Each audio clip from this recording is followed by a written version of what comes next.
Les vacances, c'est une période où tout est censé aller pour le mieux, mais elles peuvent aussi s'avérer dangereuses. Entre les insolations, les piqûres et les petits bobos, le docteur Gérald Kierzek va nous dire ce matin comment on soigne les bobos de l'été. Pour commencer, il faut une trousse de secours. On en parlait il y a quelques jours avec Isabelle Quenin, pour ceux qui l'ont écouté.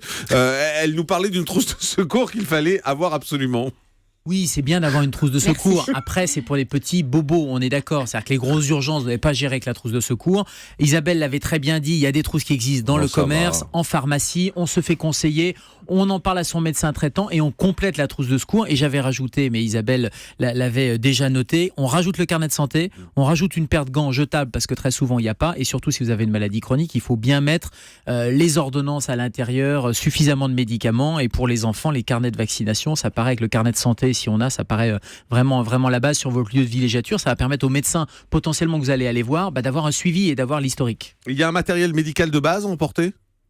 Non, il faut des pansements, il faut pour les enfants des petits stéristrips, vous savez, ça évite les sutures, donc si vous avez une coupure, ça permet de rapprocher les berges. Souvent on me pose la question en disant mais à quel moment il faut suturer ? Donc à quel moment il faut aller voir le médecin ou il faut aller aux urgences ? En fait la suture, c'est simplement de rapprocher les berges d'une coupure. Vous avez une coupure, vous avez deux côtés de la peau qui sont disjoints, la suture ça va être pour rapprocher. Si vous pouvez les rapprocher avec vos doigts et puis vous mettez un petit strip qui est une espèce de petit sparadrap et que ça tient, après c'est pas la suture qui fait le processus de cicatrisation, c'est le corps humain qui va se régénérer, qui va cicatriser. Donc le stéristrip, si ça tient, vous rapprochez les berges de la plaie, vous nettoyez évidemment avec un antiseptique, et donc dans la trousse de secours, il faut avoir un antiseptique.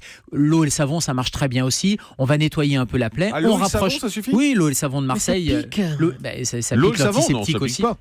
Le savon dans une plaie, dans une parce que c'est un peu à vif, mais un antiseptique ou l'eau et du savon, c'est très bien. Et le bon réflexe, c'est de nettoyer. Quand on nettoie du centre vers la périphérie. C'est-à-dire que l'objectif, c'est de ne pas ramener les cochonneries qui sont autour, les ramener au milieu. Donc on nettoie plutôt avec une compresse, avec quelque chose de propre. Du milieu, on ramène à l'extérieur. On nettoie. L'antiseptique non coloré pour surveiller la plaie si ça devient rouge, si ça devient boursouflé. On met un petit stéristrip si on peut refermer. Alors évidemment, si c'est une grosse coupure, si c'est profond, là on consulte parce qu'il va falloir mettre un point de suture quand on ne voit pas le fond globalement. C'est-à-dire que si vous n'arrivez pas ou vous voyez qu'il y a une profondeur importante. Quand on ne voit pas le fond ?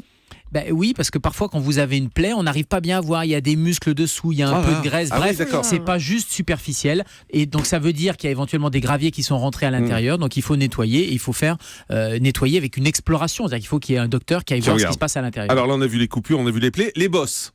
Alors les bosses, les ecchymoses, quand vous prenez une bosse, c'est pas très grave d'avoir une bosse. Tout dépend où elle est cette bosse. Si c'est une bosse au niveau de la tête, donc c'est un traumatisme crânien. Alors ce mot, il fait peur. Ça. Oui, ça fait peur. Alors que vous cognez simplement, vous faites une bosse, ça s'appelle un traumatisme crânien. Ça veut dire quoi ? Ça veut dire que ce traumatisme crânien, il va falloir détecter des signes de gravité. Ces signes de gravité, ils sont soit immédiats. Vous avez eu un choc extrêmement violent. Vous êtes pris une voiture ou vous étiez en train de faire du vélo à une vitesse importante et vous êtes tombé.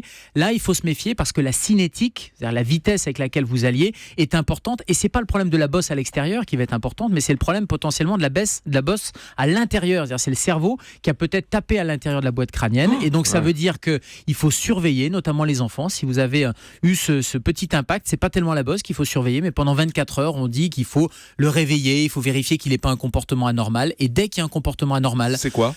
un peu apathique, il est un peu endormi, avec où il a un comportement qui est anormal, du sang ou un liquide qui sort de l'oreille ou qui sort du nez. Si vous avez un bras qui marche pas bien, ce sont des signes de gravité. Il faut consulter en urgence. Mais dans l'immense majorité des cas, qu'est-ce qu'on fait ? On a une bosse, simplement on s'est cogné. On va mettre du froid dessus parce que ça fait une vasoconstriction, ça ferme les vaisseaux. Donc on met du froid, on met un glaçon dans une poche de glace. On peut mettre de l'arnica éventuellement pour vous allez en pharmacie, ça fait pas de mal. Mais le froid marche vraiment très bien et ça va passer par toutes les couleurs de l'arc-en-ciel, mais ça va disparaître. Alors, puisqu'on va beaucoup à la plage également l'été, les piqûres de méduses.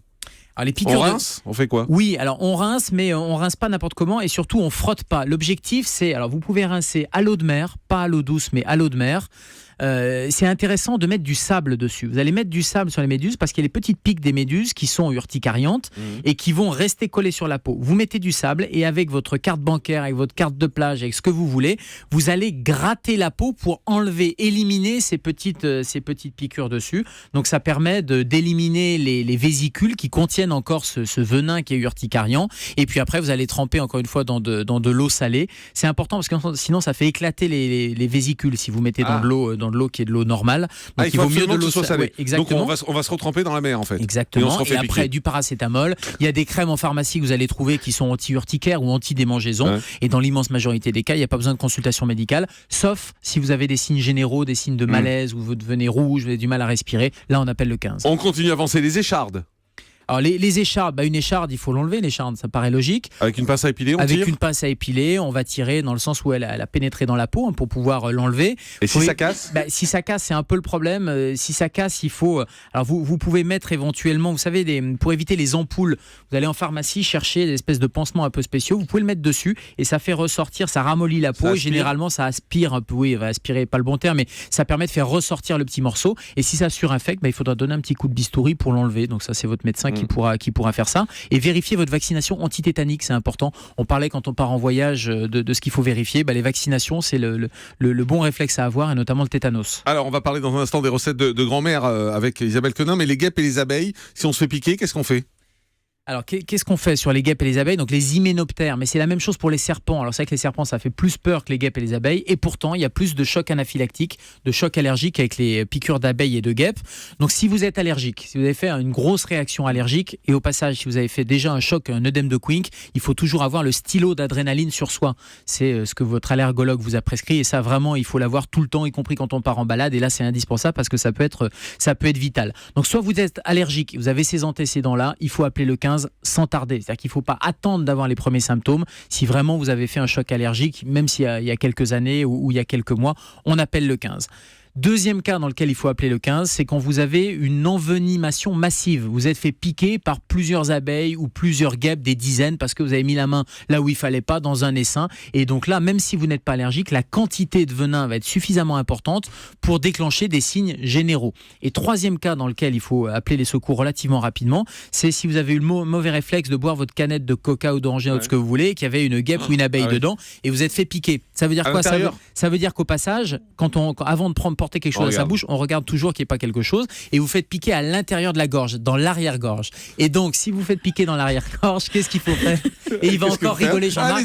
Il faut sucer des glaçons. C'est vrai ? Eh bien oui, il faut sucer de la glace, parce que là aussi, ça va diminuer l'œdème, ça va retarder l'œdème, et c'est l'œdème. Si vous êtes piqué au fond de la gorge, ça va gonfler et ça va boucher. Donc si vous sucez de la glace, ça va diminuer la vitesse de la vitesse de l'œdème. Mais franchement, vous êtes un sale gosse. Non, mais vous avez déjà entendu un docteur qui vous conseille de sucer de la glace. Ça peut vous sauver la vie, Jean-Marc. Bien sûr, écoutez. On vous l'a déjà dit à vous ?